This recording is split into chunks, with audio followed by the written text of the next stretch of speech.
안녕하세요. 오늘은 소그룹 공과 22과 사라, 여러 민족의 어머니가 된 사라에 대해서 함께 나누어 보도록 하겠습니다. 오늘 함께 나누실 하나님의 말씀은 창세기 17장 16절의 말씀입니다. 제가 하나님의 말씀을 봉독해 드리겠습니다. 내가 그에게 복을 주어 그가 내게 아들을 낳아주게 하며 내가 그에게 복을 주어 그를 여러 민족의 어머니가 되게 하리니 민족의 여러 왕이 그에게서 나니라. 아멘. 그래서 지금까지 성경의 여러 인물들 중에 여러 왕들과 선지자들에 대해서 나누어 보았는데요.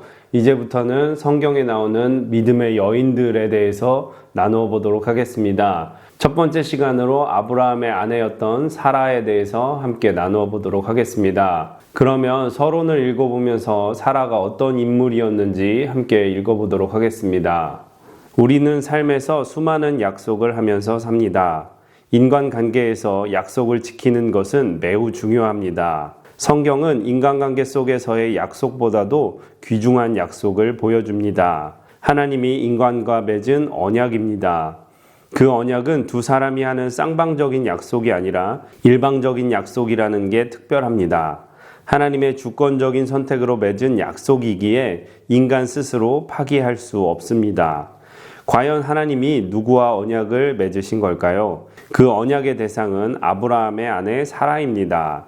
사라는 어떻게 언약의 조상이 되어 여러 민족의 어머니가 된 것일까요? 사라의 삶을 살펴보며 은혜를 나누려고 합니다. 그래서 아브라함이 열방의 아버지라고 불렸던 것처럼 그의 아내였던 사라도 여러 민족의 어머니라고 불림을 받았습니다. 사라의 삶을 통해서 하나님의 그 언약이 어떻게 진행되고 성취되었는지를 함께 살펴보도록 하겠습니다. 그럼 첫 번째 문단을 읽어보도록 하겠습니다. 1. 사라는 하나님의 언약의 실제적인 수령자였습니다. 하나님은 사라를 언약의 대상으로 선택하셨습니다. 창세기 17장 16절을 보면 사라가 아들을 낳는다고 말씀하십니다. 하나님께서 아브라함에게 창세기 12장 2절에서 내가 너로 큰 민족을 이루고 내게 복을 주어 내 이름을 창대하게 하리니 너는 복이 될지라 하셨고 15장 5절에서도 그를 이끌고 밖으로 나가 이르시되 하늘을 우러러 뭇 별을 셀 수 있나 보라 또 그에게 이르시되 내 자손이 이와 같으리라 라고 하셨습니다. 하나님께서 아브라함에게 자손을 주시겠다고 약속합니다. 그런데 아브라함의 첫 아들인 이스마엘이 상속자가 아니라 사라의 아들인 이삭이 상속자가 되었습니다. 하늘의 별처럼 자손이 많을 것이라고 하신 약속은 실제로 사라에게 주신 약속입니다. 아브라함의 아내인 사라의 자식을 통해서만 상속자가 될 수 있으니까요. 사라는 이런 하나님의 언약을 믿으며 그 약속이 성취될 때까지 기다려야 했습니다. 하나님은 왜 사라에게 상속자를 주시겠다고 약속하신 것일까요?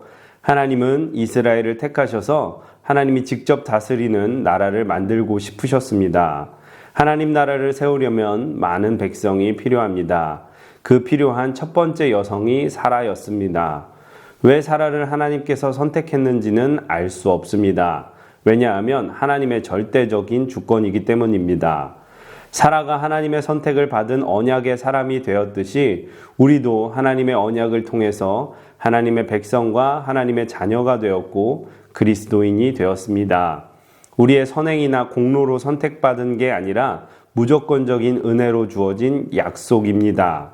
이 약속은 하나님의 사랑으로 맺은 것입니다. 우리가 할 수 있는 것은 하나님의 사랑을 신뢰하며 그분과 동행하며 하나님을 기쁘시게 하는 삶을 사는 것입니다. 그래서 오늘 본문은 사라가 하나님의 언약을 받은 사람이라고 말씀하고 계십니다. 이 언약은 하나님과 사라가 쌍방으로 맺은 언약이 아니라 하나님께서 사라에게 일방적으로 주신 언약입니다. 그런데 오늘날을 살아가는 우리에게도 이러한 일방적인 언약이 있음을 알 수 있습니다. 그것은 바로 복음의 언약입니다. 하나님께서는 우리를 먼저 사랑하셔서 당신의 아들 예수 그리스도를 보내주시고 누구든지 그를 믿는 자마다 멸망하지 않고 영생을 주시겠다고 약속하셨습니다. 하나님의 언약이 일방적인 것은 사실은 은혜입니다. 왜냐하면 우리의 선행이나 공로, 잘잘못으로 이 언약이 지켜지는 것이 아니라 하나님께서 우리를 위하여 그 사랑으로 이 언약을 지켜가고 계심을 우리가 알 수 있기 때문입니다. 우리 모두 다 이 복음의 귀한 언약을 받아 누리시기를 주님의 이름으로 부탁을 드립니다. 그러면 계속해서 두 번째 문단도 읽어보도록 하겠습니다. 이 사라는 세상 관습에 따른 자기 중심적인 삶을 살았습니다. 아브라함과 사라가 살았던 당시는 족장 시대로 약 4,000년 전입니다. 그 시대는 아주 강력한 가부장적인 사회였기에 일부 다처제가 성행했습니다. 그러나 하나님께서는 일부 다처제를 좋아하지 않으셨습니다. 아브라함과 사라는 하나님의 약속을 믿으며 큰 희망을 가졌습니다. 하나님과 언약을 맺은 후 10년이 지났는데도 사라는 아이를 낳지 못했습니다. 아브라함의 나이 85세였고 사라의 나이는 75세였습니다. 사라는 자기 주도적이고 당당하고 거침없는 여성입니다. 사라는 자신이 아이를 낳을 수 없는 육체가 되었다고 생각하자 조급해져서 아브라함에게 자신의 여종 하갈과 동침하도록 요구합니다. 아브라함은 사라의 인간적인 요구를 받아들여 하갈과 동침합니다.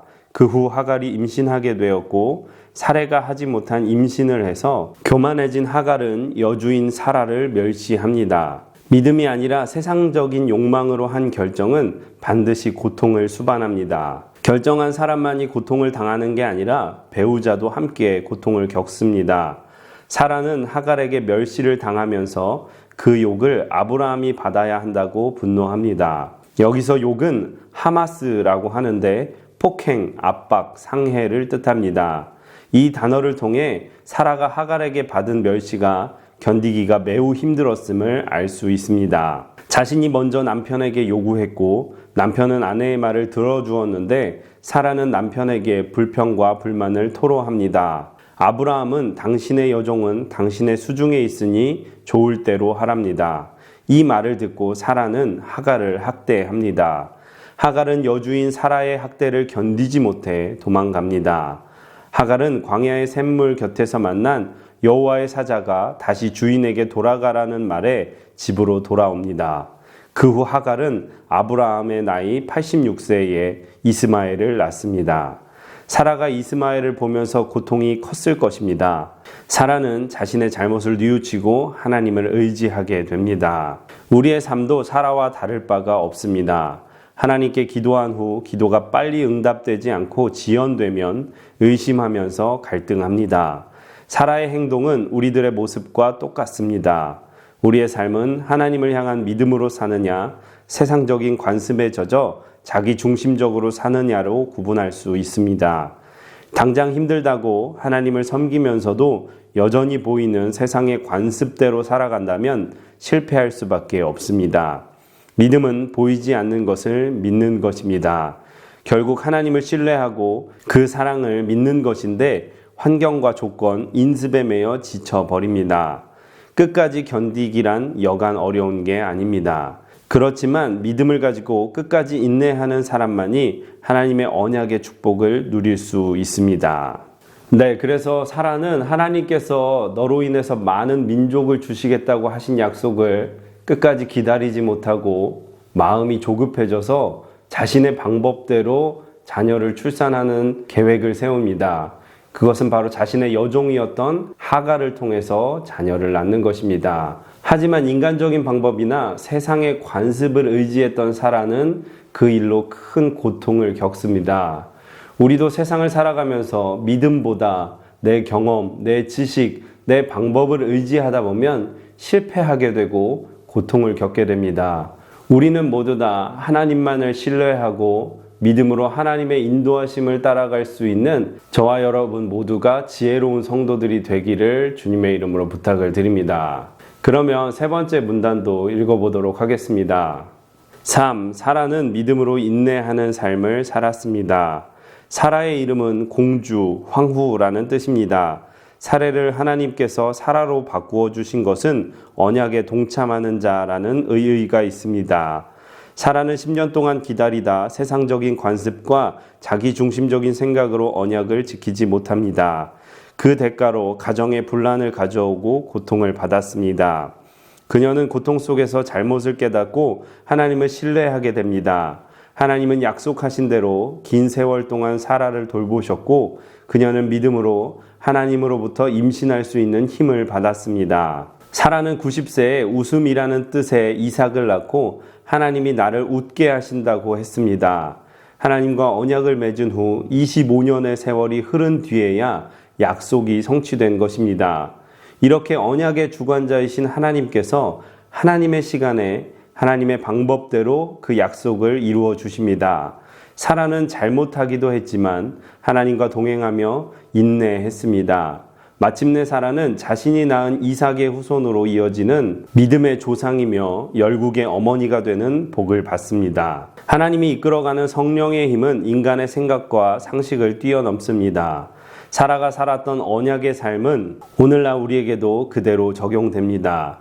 삶에 지치고 버거워도 하나님의 은총을 구하며 그 약속을 믿고 하나님의 때를 기다리는 복의 사람들 되기를 바랍니다. 네, 그래서 하갈과 이스마엘 사건으로 큰 어려움을 겪었던 사라는 큰 교훈을 얻고 이제는 하나님만 의지하고 믿음으로 하나님을 신뢰하며 인내하게 됩니다. 그렇게 인내하는 사라에게 결국 하나님은 자신의 언약을 성취하십니다. 이삭을 낳게 하신 것입니다.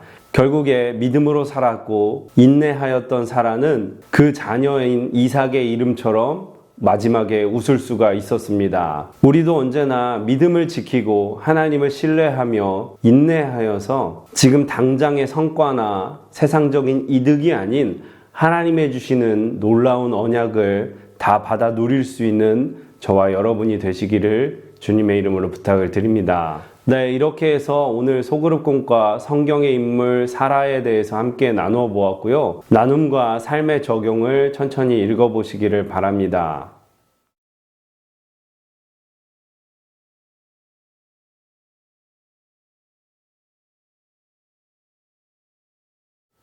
나눔과 삶의 적용을 다 읽어보셨으면 오늘 하나님께서 주신 마음을 붙잡고 기도하신 후에 마치시면 되겠습니다. 수고 많으셨습니다. 감사합니다.